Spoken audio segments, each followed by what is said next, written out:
Ya pongo a grabar, porque si no después. Vamos a ver hoy lo que tiene que ver con el tema de inmigración, ¿sí? De inmigración hacia la Argentina, como último tema que vemos en el año.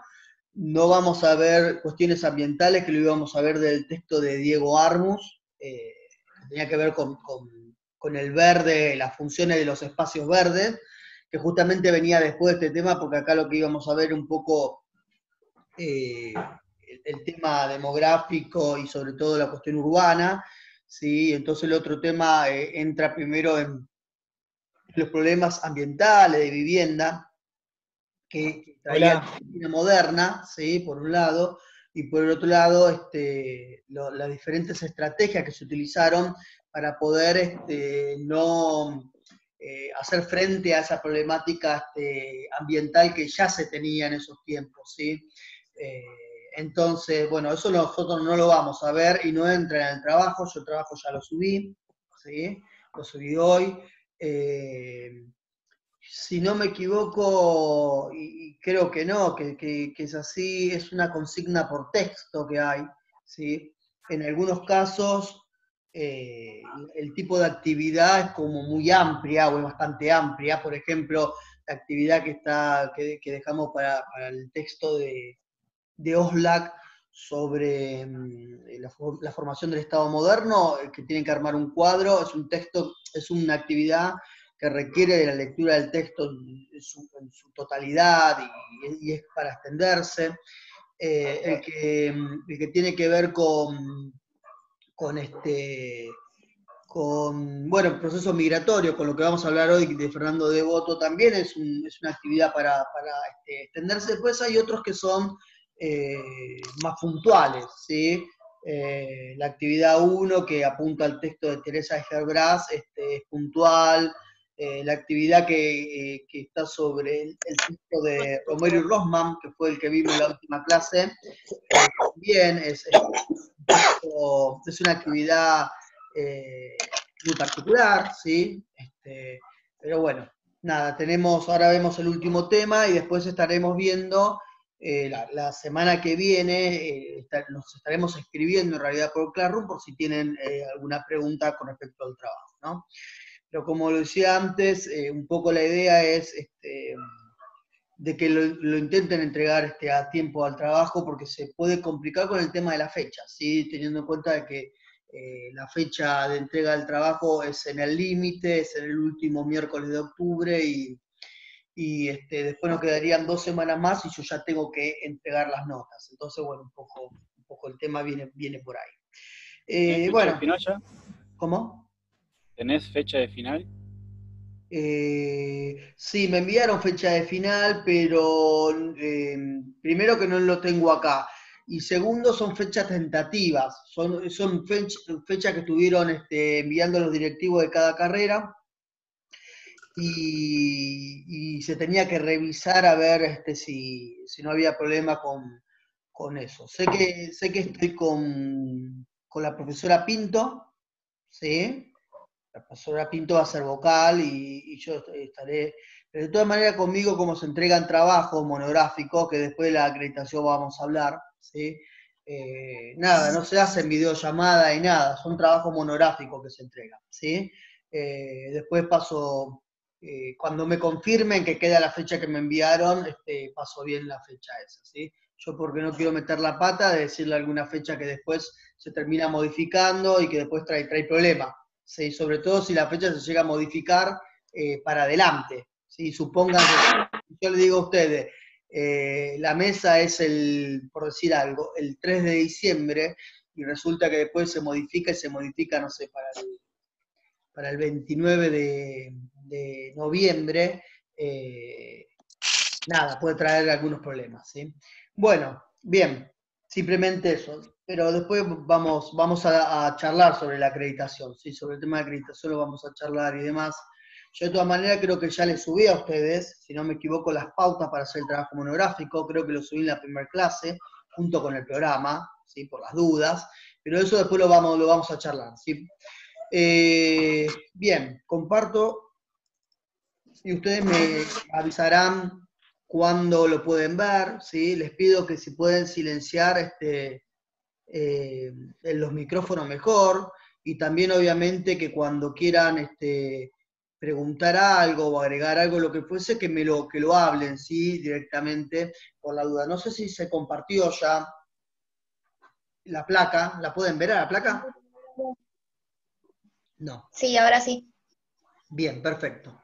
Bueno, el texto que vamos a charlar nosotros es, o el tema que vamos a charlar de migración masiva, tiene que ver con los dos textos de Devoto, dos artículos, ¿sí? Pequeños de Devoto, el primero que trata sobre la inmigración de ultramar, la inmigración europea, grandes rasgos en el mundo y después centrada en Argentina, y después el otro texto que se vincula obviamente con el primero, el tema de la integración de los inmigrantes, ¿sí? El diferente tipo de integración económica, política, social, cultural que tuvieron los inmigrantes durante este periodo, ¿sí? Obviamente que va a tener punto de relación con lo que nosotros hemos visto para el primer proceso con el texto Sánchez Albornoz, que hablamos del tema demográfico en general, y la inmigración era una de esas variables. Bueno, arranquemos entonces. Bueno, hablar de la inmigración de ultramar, digamos, como un parámetro primero, en el largo plazo, y esto estamos hablando a nivel mundial, ¿sí? No estamos hablando de Argentina, entre caso un poco más de un siglo, entre 1820 y 1924 emigraron desde Europa alrededor de 55 millones de personas, ¿no? Que tuvieron diferentes direcciones, América, pero también mucha gente hacia Oceanía, por ejemplo, que fue un continente, y sobre todo Australia, como país, tuvieron una gran recepción de los inmigrantes, ¿no? Y América en su totalidad, no solamente América Latina, sino también la América anglosajona, fundamentalmente, ¿no? De hecho, Estados Unidos y Canadá son de los países que más inmigración. Los países que reciben mayor cantidad de inmigrantes en el mundo, ¿sí? Es primero Estados Unidos, numéricamente, Canadá, Argentina, Brasil y Australia, ¿sí? Estos son los 5 países que van a recibir la mayor cantidad de inmigrantes europeos a lo largo de este periodo. Bueno, está claro de que dentro de ese arco temporal hay características bastante importantes para señalar de la inmigración en el siglo XIX y el siglo XX. La inmigración en realidad es algo que viene de siglos anteriores, ¿sí? Pero acá tiene unas ciertas características.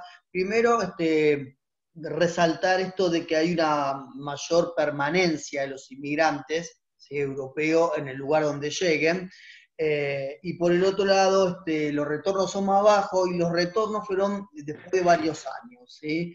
Eso como punto para arrancar esto. Bueno, ¿qué ocurrió en el siglo XIX y en el siglo XX, desde mediados del siglo XIX y en las primeras décadas del siglo XX, que explica esta gran transformación, ¿no? De por qué 55 millones de europeos salieron de su país de origen y buscaron rumbos económicos, obviamente, porque hablamos de migración, en otros países. Bueno, entonces un poco lo que explica esa transformación son varias cuestiones. Primero, lo que tiene que ver con el crecimiento de la población europea. ¿Sí? El crecimiento de la población europea a partir de la segunda revolución industrial, de la primera, pero sobre todo de la segunda, fue realmente muy marcado. Europa pasó de tener 229 millones de personas a 583 millones de personas, ¿sí? Creció más de un 100%, y por lo tanto, evidentemente, ese era uno de los puntos, de las razones de por qué la gran cantidad de población europea va a salir y va a emigrar hacia otros lugares. Otra de las razones claramente tiene que ver, y dentro del crecimiento de la población europea, lo que se llama transición demográfica. Explico un poco esto. En realidad nosotros lo que tenemos acá es como dos modelos de característica demográfica de las sociedades, ¿no? Y a esto se llama transición demográfica, ¿no? El paso de un régimen antiguo de población. Un régimen antiguo consiste en lo siguiente: se tiene muchos hijos, pero el índice de mortalidad es muy alto, ¿sí? Ese es el régimen antiguo de población. En cambio, el régimen moderno, ¿sí? Se caracteriza por tener bajo índice de natalidad, de nacimiento, y al mismo tiempo bajo índice de mortalidad. Si nosotros miramos esto, podemos pensar de que es lo mismo, ¿sí? Podemos pensar, bueno, acá se compensa, hay más vida pero hay más muerte, y acá también se compensa, ¿sí? Hay menos vida pero hay menos muerte. Pero en realidad la explicación de esto, y el punto central para comprender esto, es justamente la transición demográfica. ¿Por qué decimos esto? Porque, bueno, el proceso de mortalidad, en estas dos variables que tenemos acá, ¿no? Entre natalidad y mortalidad, el proceso de mortalidad va a descender de una manera mucho más rápida que el de natalidad. ¿Por qué? Porque el proceso de mortalidad, que mueran menos personas, tiene que ver fundamentalmente con condiciones, condiciones científicas, con avance de la farmacéutica, sanitario, de alimentos, por ejemplo. Entonces, esto se produce mucho más rápido, el pase, la transición de que mueran muchas personas que mueran menos. En cambio, el de natalidad es un proceso más lento, ¿sí?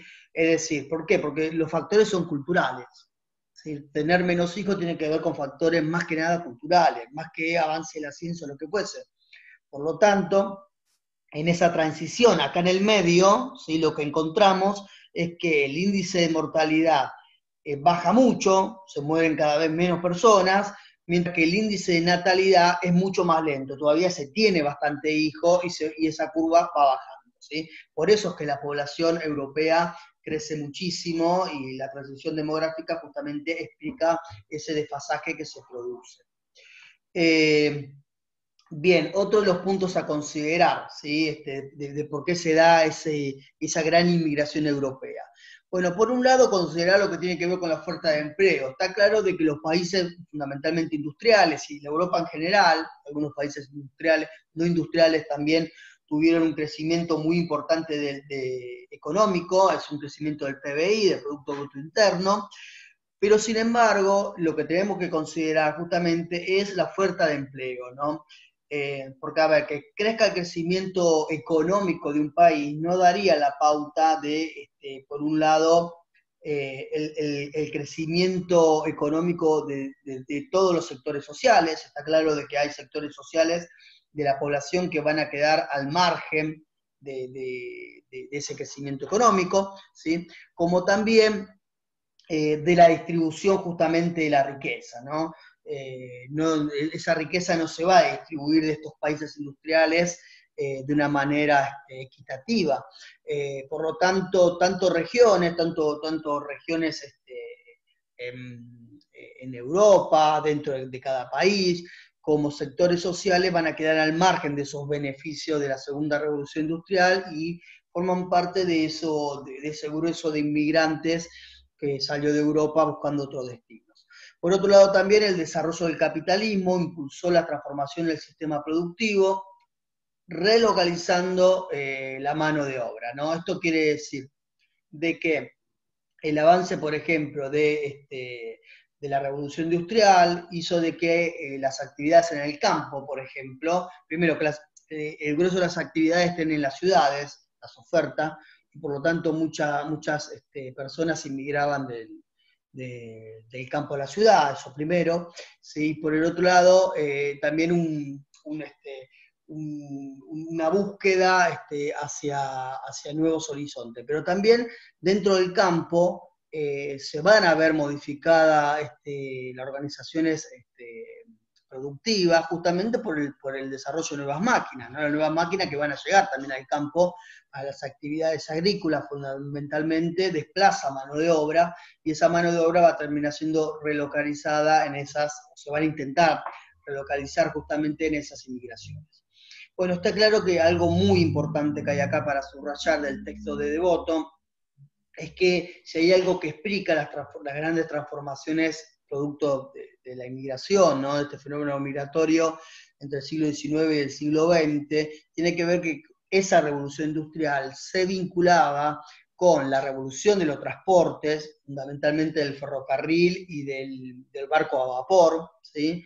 Y al mismo tiempo, tanto la revolución industrial como la revolución de los transportes se iba a combinar con la revolución comercial, ¿sí? Entonces, ese mundo de revoluciones, de desarrollo industrial, pero al mismo tiempo de vínculos comerciales, ¿sí? Como también de los medios de transporte, evidentemente van a permitir este fenómeno migratorio.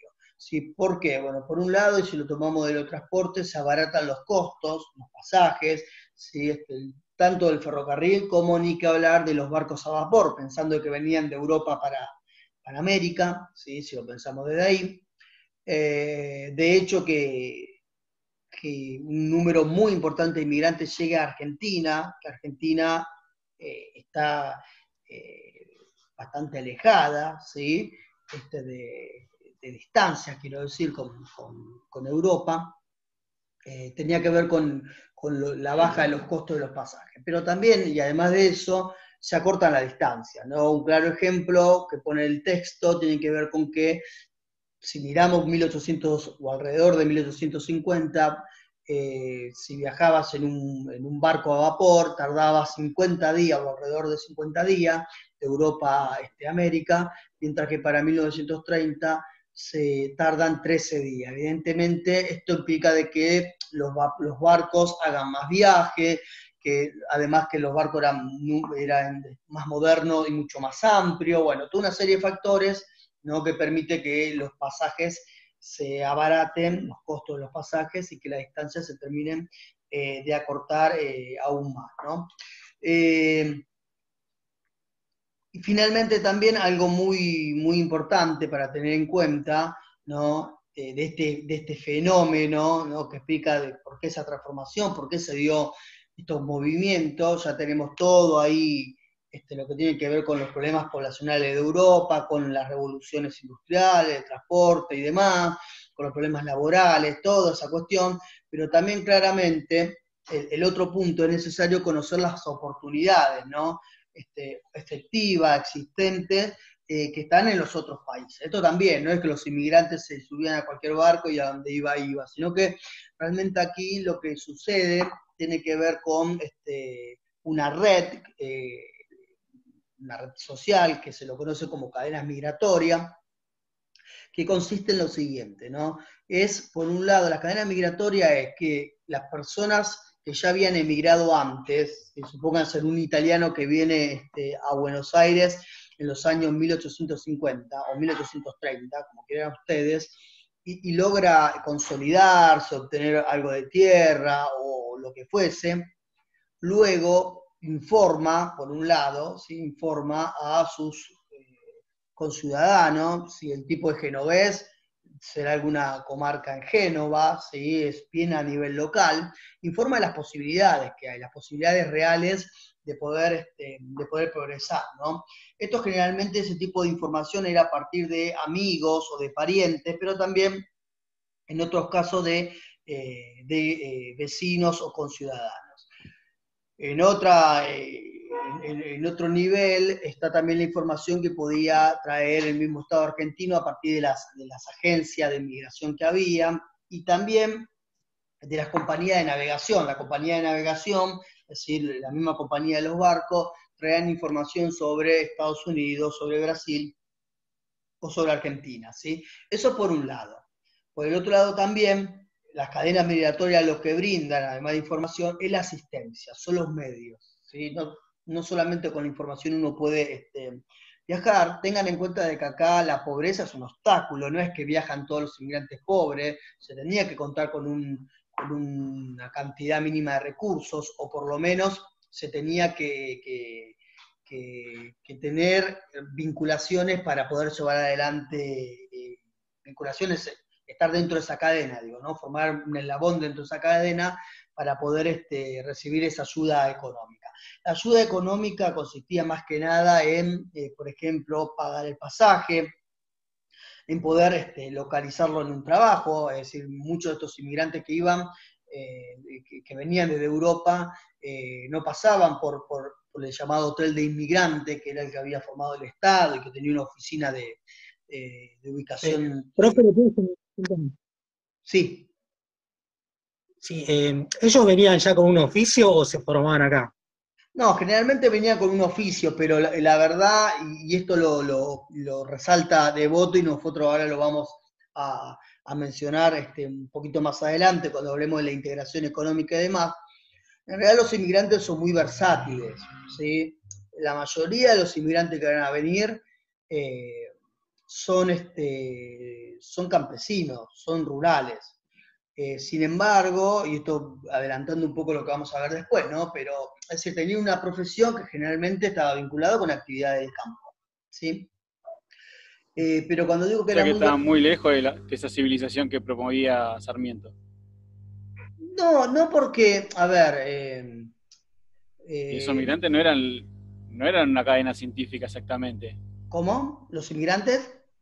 Esos migrantes que llegaron en ese momento no eran exactamente eh, a ver, el mejor material intelectual del Mediterráneo. No, a ver, me parece que sí coincido de que no eran lo que esperaban, porque esperaban más que nada nórdicos, esperaban de Gran Bretaña, de Alemania, la mayoría vinieron ingleses y alemanes, la emigración francesa también era muy bien recibida, de los Países Bajos, ¿sí? No la emigración italiana y española, ni que hablar Sarmiento con la emigración española, que los españoles, ¿no? Sarmiento consideraba justamente que lo peor que nos había sucedido a nosotros era esa cultura hispánica, ¿no? Esa herencia hispánica, española que nos había dejado la conquista y la colonización.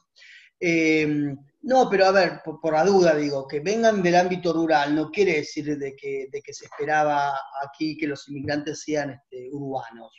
Todo lo contrario, se esperaba justamente personas que sepan desarrollar este tipo de trabajo, que también acá lo podemos citar a Alberdi, ya por el solo hecho de pertenecer a esos países, más allá del sector que ocupen, que vivían, quiero decir, si eran urbano-rural, más allá de eso, el solo hecho de ser de cultura alemana, británica, y demás, Noruega, por ejemplo, eh, ya desde ahí tenían ese elemento de modernizador y demás. Pero un poco eso, sí, claramente no esperaban italianos y españoles, o por lo menos italianos esperaban italianos del norte, que se dio en un principio, pero después claramente eso se modificó y empezaron a venir italianos del sur, ¿sí? Que es un poco lo que termina de Los suceder. ricos son los del norte. ¿Cómo?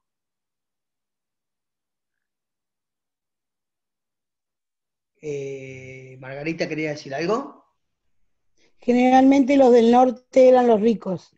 Sí, sí, igual de todas maneras, convengamos que siempre que hablamos de inmigrantes estamos hablando de personas que están buscando un mejor, una mejor situación económica, ¿no? No tenemos que sacar de la cabeza la idea del inmigrante pobre que va una mano atrás y otra adelante, ¿sí? No tenemos que sacar esa idea, porque si vos no contás absolutamente con nada, es imposible en estos tiempos poder, más allá de las cadenas migratorias, ¿no? Más allá de que de repente haya un inmigrante que vino antes, que prosperó y que diga, bueno, yo necesito que en mis tierras se cultive tal cosa, entonces vuelvo a mi comarca y hablo con mi vecino, qué sé yo, y los traigo y les pago el pasaje y ya desarrollan un trabajo, ¿sí? Eh, y listo. Y a mí me conviene, ¿no? Porque le convenía a estos inmigrantes que encabezaban esa cadena migratoria, quiero decir, ¿no? Que generalmente tenían ya vinculaciones políticas acá y demás. Pero tengamos en cuenta cuando hablamos de inmigrantes, más allá de que el norte evidentemente es más rico que el sur, históricamente y demás, pero más allá de eso, ¿no? Tengamos en cuenta de que nada, aparte Italia, por otro lado también algo importante, ¿no? Acá todavía no hablamos de Italia hasta la década del 70 con la unificación italiana, entonces, nada, era mucho más compleja la situación. Bueno, igualmente lo que me preguntó Alejandro, después vamos a retornar eso, porque quedó a medio camino que te estaba respondiendo, venían con una profesión, pero también venían con experiencias, a ver, por más que el tipo o la mujer decía que de profesión eran agricultor, venía con una experiencia industrial, ¿sí? Porque generalmente en su país de origen habían ya emigrado hacia las ciudades para trabajar en la fábrica o en algo, y después venían para acá, y después además eran muy versátiles por diferentes motivos que ahora lo vamos a ver. Bien, entonces la cadena migratoria de todas maneras fue fundamental, ¿sí? Fue fundamental porque fue un mecanismo que se utilizó, que los inmigrantes utilizaron muchísimo, ¿sí? Tanto de información como de ayuda, que utilizaron muchísimo para poder llevar adelante esos proyectos migratorios. Ahora ya ingresando con Argentina, está claro que era necesaria una expansión económica, ¿sí? Y la aparición de oportunidades en Argentina para poder atraer a los inmigrantes, y por otro lado, esto que decíamos de la información, ¿no? De que el resto conociera sobre las oportunidades que brindaba el país, ¿no? Para poder traer estos inmigrantes. Bueno, entre los años 1857 y 1960, si bien el tiempo que toma el autor se va mucho tiempo a lo que nosotros tenemos que ver en la materia, ¿no? Que es el siglo XIX y las primeras décadas del siglo XX, podemos decir de que en Argentina llegó alrededor de 7.600.000 inmigrantes europeos, ¿no? Y esto es un dato muy importante, el 56% de esa cantidad se quedó en el país, ¿no? Es un dato muy permaneció. El resto retornó luego de años, ¿no? Y es un número muy importante, que más de la mitad de estos inmigrantes quedaron en el país, sobre todo si tenemos en cuenta que el gran número de inmigrantes que vienen para la Argentina es entre 1880 y 1890, y después entre 1901 hasta 1903, hasta la Primera Guerra Mundial, ¿no? Entonces, en esos tiempos nuestro país estaba escasamente poblado, ¿sí? El primer censo nacional se hace en 1869, en la presidencia de Sarmiento, y muestra que nuestro país tiene alrededor de 3 millones de habitantes, ¿sí? Un número muy bajo. Entonces consideremos de que si hablamos de por lo menos 3 millones, o un poco menos, entre 2 y 3 millones, de inmigrantes que se quedan, permanecen en el país, es un número muy importante. Por eso acá abajo dice que el peso relativo de la población extranjera fue mayor en Argentina que en cualquier otro país. Es decir, el impacto que tuvo en todo sentido económico, cultural, político en Argentina, ¿no? La migración en Argentina claramente no tuvo otro parecido en otro país, hasta inclusive si lo comparamos con Estados Unidos, ¿sí? Que Estados Unidos es el país que más inmigrantes europeos recibe en este periodo. Entonces realmente es un punto para destacar. Bueno, el autor lo que hace es clasificar o ordenar, ¿no? La llegada de inmigrantes europeos de ultramar en oleadas. ¿Sí? Él marca 6 oleadas, nosotros le vamos a dar bolilla a las primeras 4, porque las últimas, las 5 y las 6, ya exceden el tiempo que nosotros vemos en la materia. La primera oleada importante es justamente entre 1750 y 1830, tiene que ver, esto precede a la independencia, obviamente, tiene que ver con la creación del Virreinato del Río de la Plata, con el puerto de Buenos Aires, está vinculado con esa expansión económica del litoral, fundamentalmente en el cuero, digamos, ¿no? como producto, y en el tráfico comercial, eso claramente, y llega a su fin en 1830 con la Guerra de Independencia, ¿no? Termina las cruentas guerras de independencia, y que siguieron y se cruzaron con guerras civiles, ¿no? Es la que terminó, digamos, por cerrar ese periodo, en 1830. Aquí, fundamentalmente, lo que tenemos son un tipo de inmigrantes que vienen, bueno, los gallegos, ¿no? Que vienen de Galicia, muchos vascos también, portugueses y genoveses. ¿sí? Esto es el tipo de inmigración que viene fundamentalmente en este periodo. Está claro de que a lo largo de estas oleadas, la gran mayoría de los inmigrantes se van a instalar en el litoral, ¿sí? Fundamentalmente en Buenos Aires, en Santa Fe, en Entre Ríos, y también en la parte centro-sur de Córdoba, ¿sí? Para agregar también ahí, es, digamos, el recorte territorial más importante que va a recibir inmigrantes. La segunda oleada va de 1830 hasta 1873, tiene que ver justamente con la expansión pecuaria del vacuno y sobre todo del lanar. Acá entra la exportación de lana y esto que se llama fiebre del lanar, ¿no? Ahí tenemos en el medio, con la caída del rosismo y la Constitución Nacional, un poco los derechos, ¿no?, de los inmigrantes, y que empieza a asentar la base de la inmigración, más allá de los problemas que hubo después, ¿no?, que nosotros hemos visto entre la Confederación Argentina y el Estado de Buenos Aires. Acá se dan los inicios de lo que se conoce como la Pampa Gringa, ¿sí?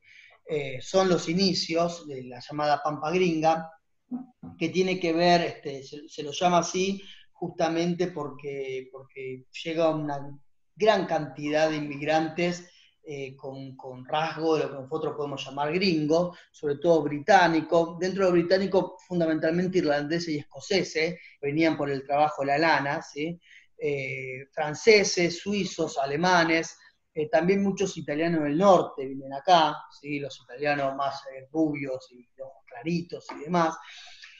Es el inicio de la Pampa Gringa, todavía, digamos, en este periodo hay un problema de comunicación muy grande, ¿sí? De vía de comunicación muy grande, no hay un desarrollo del ferrocarril muy importante y demás, y aparte también todavía está el tema de la línea de frontera, ¿no?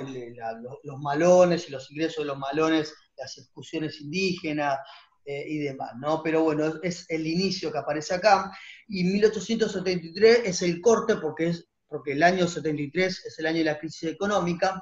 De todas maneras, para destacar, el año 1873 es el primer, digamos, hito cuantitativo de la emigración en Argentina. Es el año 1873 es el año que llegan más inmigrantes, que ingresan más inmigrantes europeos al país, ¿no? Con 48.000 inmigrantes.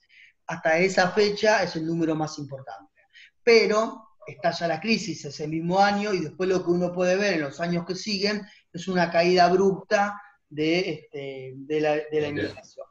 La tercera oleada, mucho más importante, ¿sí? Fíjense que es mucho más breve, pero mucho más intensa por la cantidad de inmigrantes que van a venir, es a partir de 1883, ¿sí? Y hasta 1890.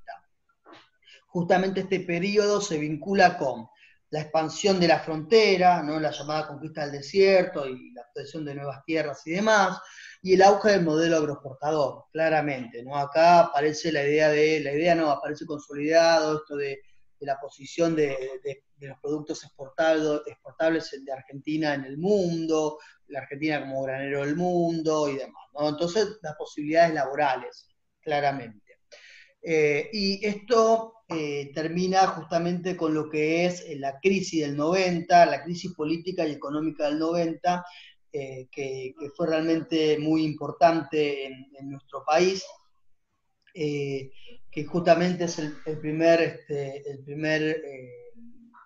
presidente que renuncia, que fue Jorge Selman, ¿no? El primer presidente que renuncia por una movilización, ¿sí? Una movilización popular en la Revolución del Parque y demás. También como para resaltar esto, acá claramente el aluvión de inmigrantes viene no solamente por el modelo agroexportador y ese desarrollo de la expansión cerealera en el campo, ¿no?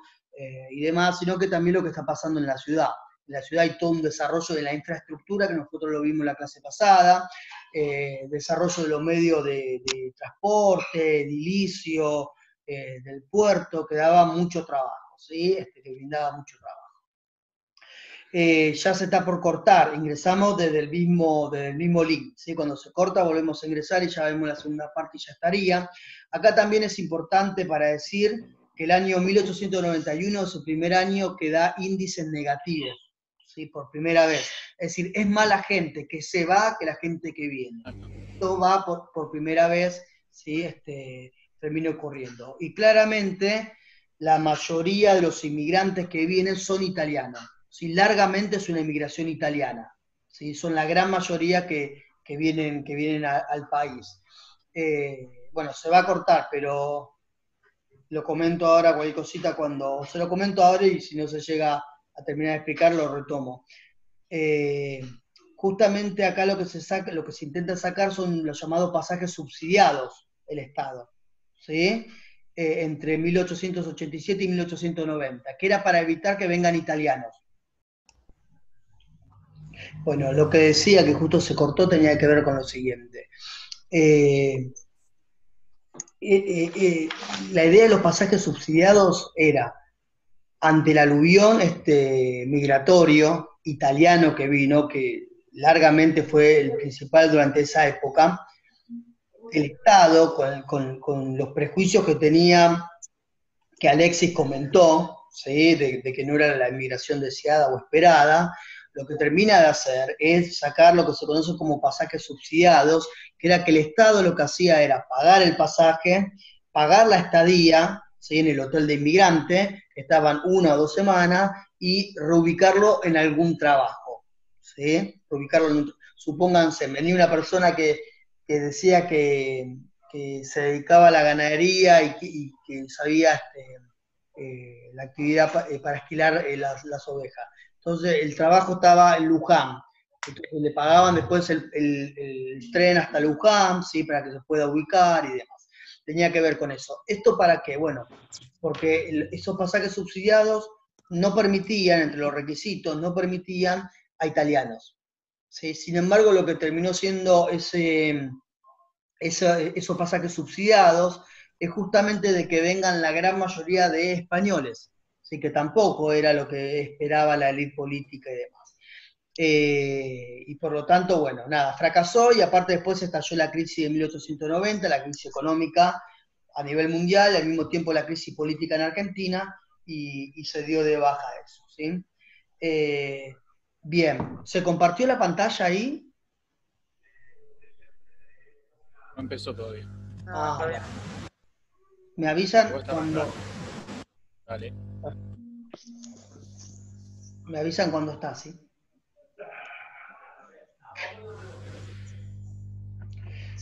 Bien, decíamos, vamos a ver una oleada más,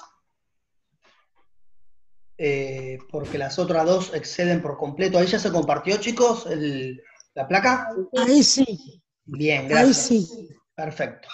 Bueno, decíamos, la última y cuarta etapa que tenemos que destacar tiene que ver con la que va de 1901, fíjense que salta de 1890 a 1901 hasta 1913, ¿sí? Que tiene que ver, por un lado, con lo que respecta, perdón, que estoy ahí agregando, ahí está. Por un lado, con lo que respecta a que continúa la extensión de la frontera, ¿sí?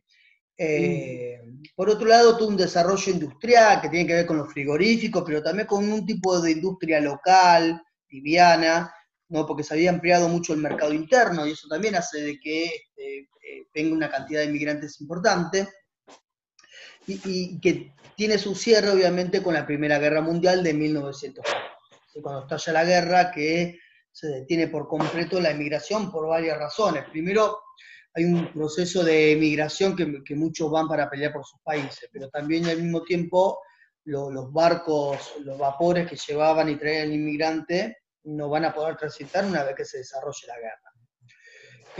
Si resaltamos el tipo de inmigrante que venía, es mucho más diversificado, vienen españoles, italianos obviamente, pero empiezan a llegar un tipo de inmigrantes que se lo consideraría exótico por la elite, ¿sí? Que serían rusos, alemanes del Volga, ¿sí? judíos, desde Medio Oriente venían, por ejemplo, muchos sirio-libaneses y demás. Bueno, las otras dos etapas, la quinta y la sexta, no excede el tiempo que nosotros vemos en la materia, pero simplemente para destacar, la que va de 1919 hasta 1930, es decir, cuando finaliza la Primera Guerra Mundial hasta la crisis económica mundial de 1930, que tiene que ver cuando Argentina comienza a recuperarse económicamente, y que tiene que ver también porque Estados Unidos ya para después de la Primera Guerra Mundial cierra sus fronteras a la emigración, ¿sí? Ya no permite el ingreso. Entonces, bueno, muchos que tenían como destino Estados Unidos o como opción Estados Unidos terminan viniendo a Argentina. Acá se destaca mucho la inmigración polaca, ¿sí? La migración de Europa del Este, pero dentro de la Europa del Este la polaca principalmente. Y finalmente, algo que nos excede muchísimo, porque es lo que ustedes ven en Historia 3, en Historia de cuarto año, es ya 1945-1960. ¿Sí? Pero eso no hace falta que lo veamos porque no tiene sentido. Bueno, esto es un poco un gráfico de lo que estamos viendo, aunque más acotado, ¿sí? No arranca de 1750, arranca de 1852 hasta el 59, y acá lo que podemos ver es claramente esos periodos que nosotros decíamos que tienen un gran auge, como es la tercera oleada, la de 1880 a 1890, fíjense en el pico que pega, ¿no? Un pico extraordinario. Esto es lo que decíamos del año 1873, ¿no? Que es cuando se registra un hito histórico hasta el momento, ¿no? de ingreso de inmigrantes, pero que después cae rotundamente, después vuelve a levantar, un pico mucho más excepcional en esta época, y después esto que decíamos nosotros, entre 1901 y 1913, ¿no? La gran cantidad de inmigrantes que llegan hacia la Argentina. Bien, ahora ya yendo a lo que tiene que ver con la integración de los inmigrantes, ¿no? Por un lado, decir de que el impacto de la inmigración europea sobre la población argentina alcanza proporciones sin parangón, ¿no? Como nunca antes se habían visto en otras partes del mundo. Esto tiene que ver con, por un lado, la cantidad de población que había en Argentina y la cantidad de población que va a llegar. Entonces, por un lado tenemos lo que es la integración económica y social, es decir, preguntarnos cómo se insertaron económicamente los inmigrantes, ¿no? ¿Qué movilidad social hubo? ¿Sí? ¿Qué movilidad social hubo? Que si comparamos en ingresos, si comparamos las condiciones materiales que tenían en Europa comparado con América, ¿sí? O con Argentina en este caso. La integración cultural, ¿sí? Es decir, por qué si mantuvieron la cultura o no, ¿no? También dentro de la integración económica, esto que Alejandro preguntaba, ¿no? Un poco, ¿por qué si muchos inmigrantes de origen rural se terminaron insertados en el contexto urbano en Argentina? Porque hay muchos inmigrantes que venían del campo, de Italia, de España o de los otros países, terminaban yendo a la ciudad de Buenos Aires o a la ciudad de Córdoba, ¿sí? O a las grandes ciudades, ¿no? Y la integración política, ¿sí? Que quizás era la que menos se integraban estos inmigrantes. Por un lado, plantear esto de la integración económica y social, plantear por un lado que sí, claramente venían con un tipo de profesión, que a veces se podía mentir también, ¿no? Porque eso bajaban en el barco y había un tipo que tomaba registro y podría decir que era herrero cuando nunca lo era, ¿sí? A veces decían de que tenían una profesión por miedo de ser, no permitir que terminen de bajar del barco, ¿sí? Y por lo tanto planteaban una profesión y demás. Pero bueno, la mayoría sí venía con un tipo de profesión, no para después trabajar aquí. Acá lo que nosotros vemos dentro de la integración económica y social es, por un lado, esto que decíamos, que a partir sobre todo de 1880, con la inmigración masiva, se va a bifurcar lo que es la integración económica en dos ambientes, tanto en la parte rural como en la parte urbana. Entonces, si nos preguntamos por qué la gran mayoría de los inmigrantes van a ir, se van a insertar económicamente en las zonas urbanas. Entonces, la pregunta es ¿por qué no en el campo? Bueno, por varias razones. Primero que muchos que tenían el sueño de tener tierras propias no lo iban a poder tener, ¿sí? Las tierras desde la pampa húmeda ya estaban repartidas, ¿no? En grandes latifundios, y por lo tanto esa idea no se podía concretar. Por otro lado también muchos van a ir a la parte urbana porque obviamente que hay un desarrollo de actividades muy importantes secundarias y terciarias, ¿no? De servicios y industriales, eso claramente. Entonces, por un lado, muchos inmigrantes europeos ya eran muy versátiles en el trabajo, ya venían de una experiencia de trabajar en la ciudad, entonces, bueno, simplemente venían y buscaban esos tipos de trabajo. La gran mayoría que venían eran varones solos, no venían en familia, eso también posibilitaba, ¿no? Directamente insertarse en las zonas urbanas, alquilar una pequeña pieza y listo. También porque muchos de los inmigrantes, nosotros veíamos que el 56% permaneció. Eso quiere decir de que hay un 44% que volvió a su país. Y esto nos indica también de que muchos inmigrantes no venían pensando en que me voy a quedar en Argentina, ¿sí? Es más, muchos pensaban en estar una cantidad de años para juntar dinero, para poder hacer dinero y después volver a su país de origen. Entonces, muchas veces lo que se buscaba era justamente un tipo se pensaba en retornar, ¿no? Digo, un tipo de trabajo que dé ganancias rápidas y posibles. Entonces, si de repente hay un desarrollo de un tendido del ferrocarril y uno podía conseguir el trabajo, sabía que estaban pagando bien, que ya ibas y trabajabas y demás, te ibas para la parte urbana y listo, ¿sí? En el caso del sector del rural, está esto que llamamos la pampa gringa, ¿no? Este tipo de desarrollo económico entre 1880 y 1914 fundamentalmente, ¿sí? Donde los europeos van a sobrepasar a las poblaciones nativas en esta zona claramente, ¿no?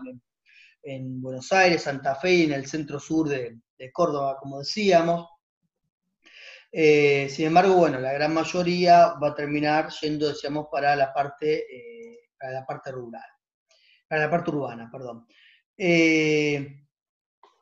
Aquí en lo que respecta a la parte urbana, mencionar la importante presencia inmigrante, ¿no? Que, digamos, si nosotros miramos los censos de la población de la ciudad de Buenos Aires, de la edad activa, ¿sí? Los varones activos, el 68% de la población masculina era inmigrante, ¿sí? En edad activa de trabajar, ¿no? Era muy, muy importante. Aparecen, además, muy sobrerepresentados. Por ejemplo, el 92, en el censo del 87, en el sector industrial, dice que el 92% eran inmigrantes, ¿sí? De los trabajadores, y el 88% iba a ser en 1895 y un 70% en 1914, ¿sí? De los propietarios de los establecimientos, ¿no? El número de obreros lo mismo, es decir, tanto propietarios de las fábricas como obreros, la gran mayoría eran de descendencia inmigrante. Y en realidad, si nosotros miramos los números de 1914, por ejemplo, para 1914 el 58% de los obreros en estas fábricas son inmigrantes, ¿sí? o los propietarios un 70%. En realidad, dice argentino, pero son descendientes de inmigrantes. Eso también es para tenerlo en cuenta, ¿sí? Dicen argentino porque nacieron acá, ¿sí? Ya es una segunda o una tercera generación de esos inmigrantes que habían venido, ¿no? Pero que claramente venían de estas familias inmigrantes. Después de la Guerra Mundial, la Primera Guerra Mundial, la inserción urbana se acentuó aún más, ¿sí? Porque comenzó también todo un desarrollo de tecnificación muy, muy importante. En balance lo que podemos ver es lo siguiente, que los inmigrantes se insertaron en sectores centrales y estables en el sistema ocupacional, tanto en la zona rural, pero sobre todo urbana, se incorporaron a las nacientes clases medias, esto también, ¿no? En Argentina, que comienza la clase media, gran parte va a ser esa inmigración europea, pero también, obviamente, al sector urbano industrial, ¿no? Que también la clase obrera en Argentina recién comienza a tomar forma en Argentina y en América Latina, ¿no? En ese periodo, entre 1880 y 1914, y aquí los inmigrantes forman parte de esos sectores. Finalmente, está claro que la integración económica lo que marca es una movilidad social ascendente. ¿Por qué? Porque si lo comparamos, por ejemplo, con la situación que tenían estos inmigrantes en Europa, en la gran mayoría de los casos, en Argentina tuvieron acceso a la vivienda, a una vivienda propia, ¿sí? Mientras que allí en Europa no lo tenían.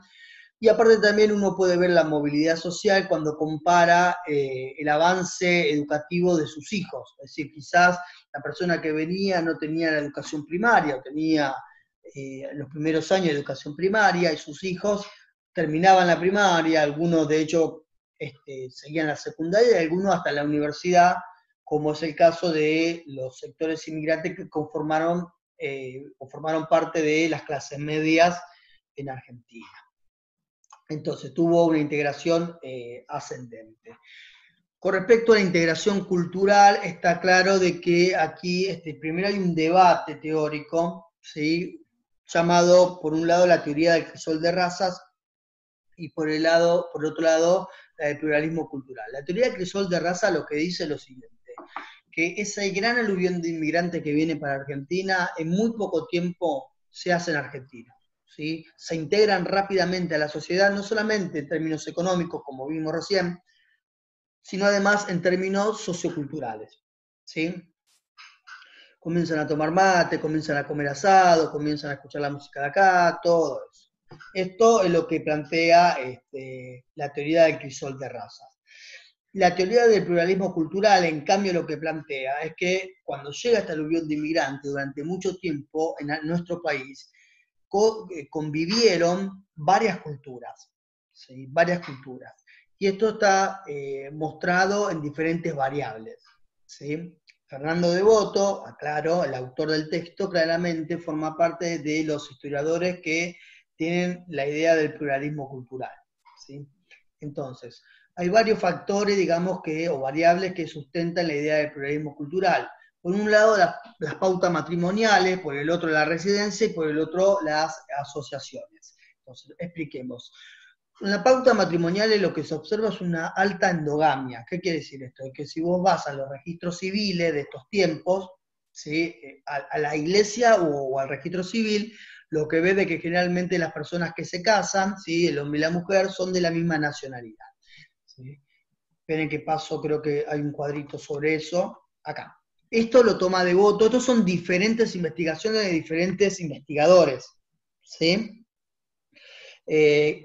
Por ejemplo, para Tandil, para Rosario, entonces lo que ven es, por ejemplo, miren, el nivel de italianas entre el 93 y el 97 en Buenos Aires, el nivel de endogamia, así que se casa con italianos, entre mujeres del 85,9, ¿sí? De hombres 66,7. Entonces, siempre las mujeres tienen un número más elevado, la explicación sería la siguiente, que vienen, primero que la inmigración, vienen mucho más hombres que mujeres, ¿sí? Y que las mujeres, en una especie de mercado matrimonial, las mujeres, por ejemplo, francesas, se casan con hombres franceses, ¿sí? De la misma colectividad y demás. Mientras que hay un resto de hombres que no van a poder casarse con francesas, ¿por qué? Porque no abundan en cantidad. Entonces terminan casando de Argentina. Sin embargo, lo que se demostró de que muchas veces ocurre lo que se llama endogamia encubierta. ¿Qué quiere decir esto? Que un hombre, por ejemplo, italiano, se casa con una mujer de nacionalidad argentina, pero resulta que esa mujer de nacionalidad argentina tiene sus padres que son italianos, ¿sí? Es decir, culturalmente y demás son de allí. Entonces, por un lado, ¿no? El matrimonio es muy importante. ¿Por qué? Porque en realidad dentro de la casa se mantiene la cultura, ¿sí? La comida, la música y demás. La residencia, esto tiene que ver con los barrios étnicos, cómo uno puede observar primero, de que la mayoría que se instalan en un barrio vienen no vienen de diferente parte, pongamos el ejemplo de Italia, no vienen de diferente parte de Italia, vienen de una región en particular y de un estado, de una comarca en particular, ¿sí? Un ejemplo. El barrio de La Boca, ¿no? que a Boca Juniors, el equipo de fútbol, le dice el Ceneice, lo que significa genovese o genovés. ¿Sí? ¿Por qué? Porque en el barrio de La Boca la gran mayoría, no todos, pero la gran mayoría de inmigrantes italianos venían de Génova, por ejemplo. Eso tiene que ver también con las sociedades que se hacían. Claro, tiene que ver sin ninguna duda, ¿sí? Con el tipo de sociedades, asociaciones étnicas que había y demás, ¿sí? Entonces, por un lado, estos serían los barrios étnicos, ¿sí? Si bien no están cerrados ni nada, vos veías que en un par de manzanas vivían, ¿sí? Gente de la misma nacionalidad. Y esto da cuenta también de lo que dijo Priscila hace un ratito, ¿no? Uno habla de pluralismo cultural porque también lo que uno observa de cómo estos inmigrantes trataron de mantener su cultura a partir de creaciones de instituciones asociativas. Hospitales, hospital español, hospital italiano, hospital británico, fíjense, eso tiene que ver con los inmigrantes, ¿sí? Para brindar servicios, asistencia y demás. Sociedad de socorros mutuos, famosa sociedad de socorros mutuos, que ahí de hecho se celebraban las fechas patrias de Italia, de España, según la Sociedad de Socorros Mutuos, ¿no? Que era exclusiva, Sociedad de Socorro Mutuo Italiana en Quilmes, por ejemplo. Bueno, justo ahí arriba del Teatro Cervantes, al frente del McDonald's, en la peatonal, si uno mira la fachada de arriba, justamente ahí uno ve la fachada que dice Sociedad de Socorro Mutuo Española, ahí funcionaba antiguamente, ¿no? Bueno, cuartel de bomberos, escuelas, ¿sí? Escuelas italianas, el colegio alemán, por ejemplo, acá en Quilmes, por dar un ejemplo local, digo, si ustedes miran, es de esta época, ¿sí? Es decir, trataban de mantener la cultura, por eso se habla de integración cultural. Entonces, la integración cultural en realidad se dio de una manera mucho más lenta, ¿sí? No es que vinieron los inmigrantes y rápidamente se hicieron en Argentina, no, trataron de mantener su cultura, ¿sí? Y finalmente, tras generación, porque tengan en cuenta, estos inmigrantes tienen hijos, bueno, estos hijos siguen, ¿no? La cultura de los padres, pero después estos hijos tienen a la vez otros hijos, y uno supone que una tercera generación es la que termina de crear este ser nacional argentino y demás. Finalmente, lo que tiene que ver con la integración política. La integración política en el proceso migratorio, digamos, fue quizás el aspecto que menos integraron.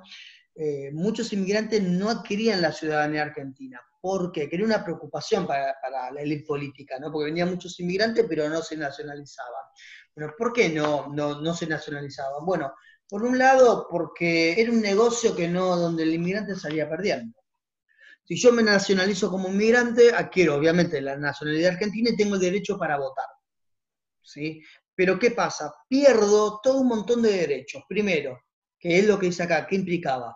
Renunciar a la ciudadanía de origen, porque, por ejemplo, la doble nacionalidad no existe para todos los países y miren en estos tiempos. Si yo era italiano, renunciaba, me hacía argentino, ya no tenía la ciudadanía italiana, ¿sí? Pérdida, si yo pierdo mi nacionalidad o me la cambio, ¿sí? Renuncio a mi nacionalidad, pierdo toda protección de la embajada y las autoridades diplomáticas. De hecho, si yo quiero retornar, quiero volver a mi país, se me va a hacer súper complicado. Lo más probable es que no pueda retornar, ¿sí? Porque también ya quedo marginado de la cadena migratoria y de hecho quedo hasta expulsado de las asociaciones étnicas, ¿no? Si yo pertenezco a una asociación de socorro mutuo, ya aquí no voy a poder volver a ingresar porque es exclusivo para esa nacionalidad, ¿sí?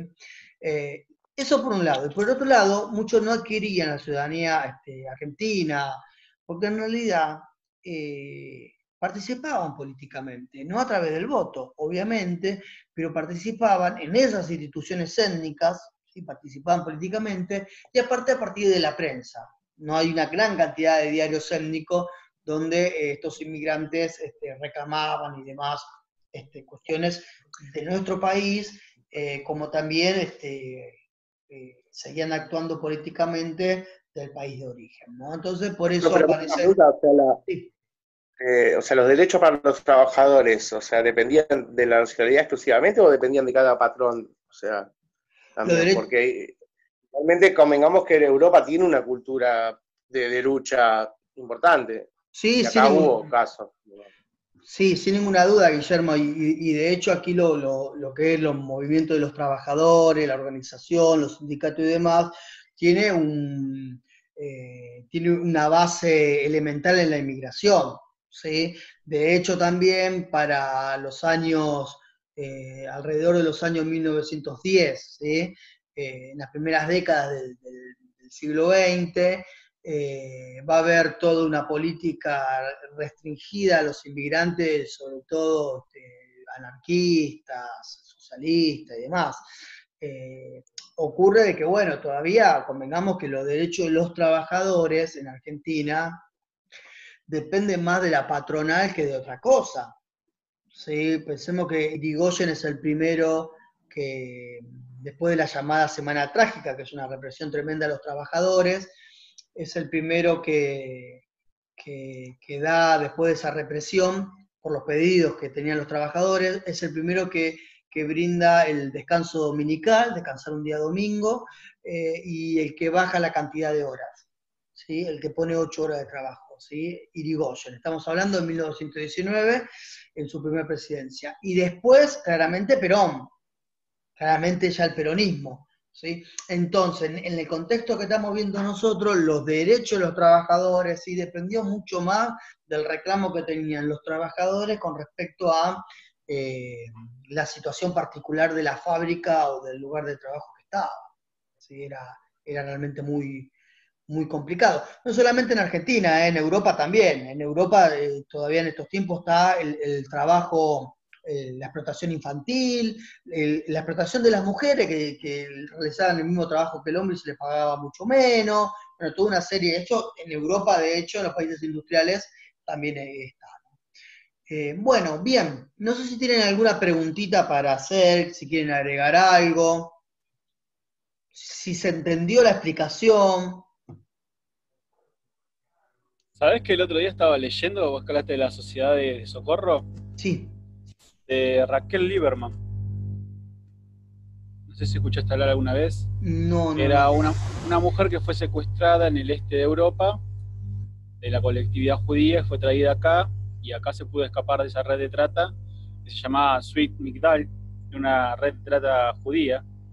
Mirá. Y se iban, viste, con la idea, se iban a Europa, iban hombres, iban al sudeste de Europa, al este de Europa, por lo general a Polonia, y bueno, iban con la idea de que eran tipos que habían hecho la América y ofrecían casamiento.